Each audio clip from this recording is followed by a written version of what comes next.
Welcome to Study Loop. This is the answer to Chapter 13, problem number 27 from the Smith Organic Chemistry textbook. And in this problem, we're asked to propose 4 possible structures for a hydrocarbon with a molecular ion at M to Z 112. This problem tells us this has to be a hydrocarbon, so we're talking only carbon and hydrogen. And so the first thing to do is to look at this M to Z 112 and see what type of molecular formulas could possibly fit here. So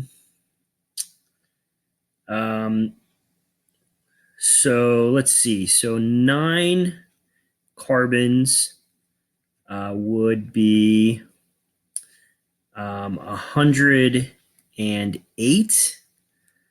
And so that's probably wrong, because then that only leaves us 4 hydrogens and 9 carbons. So let's try 8 carbons. 8 carbons would be 96. And so that's going to give us 16 hydrogens to work with. And so I think that is probably the correct formula here. So C8H16 seems reasonable. So the next thing I'm going to do is going to be to calculate the HDI for this formula. So the hydrogen deficiency index for C8H16 is going to be 2 times the number of carbons plus 2 minus the number of hydrogens, all of that over 2. So we get 18 minus 16 is 2, over 2 is going to be 1. So this tells us that we have 1 ring or 1 double bond in each of these structures that we're going to propose. I think obviously the easiest structure is going to be just a straight chain. So 1, 2, 3, 4, 5, 6, 7, 8. And then we can put a double bond somewhere.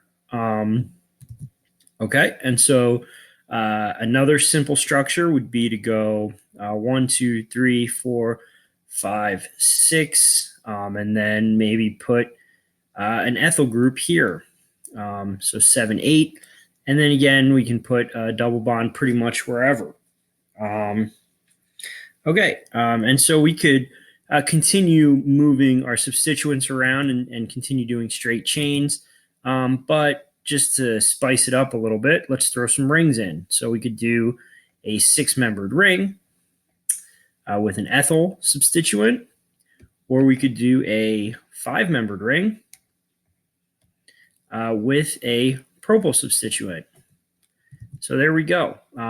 We could also do a di-substituted 5-membered ring.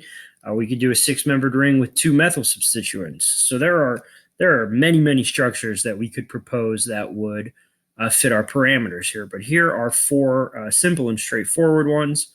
Again, though, if you come up with other ones, that's perfectly fine, as long as you're sure that they fit the requirements. And so I think C8H16 is definitely the way to go, because otherwise we would have too many carbons or too few carbons. So this makes the most sense. And so once you determine what your formula is going to be from the M to Z ratio, then get a hydrogen deficiency index, so you know whether you need to incorporate a double bond or a ring. And then with those parameters in place, just draw structures that fit the bill, so to speak. And so that's the answer to Chapter 13, problem number 27.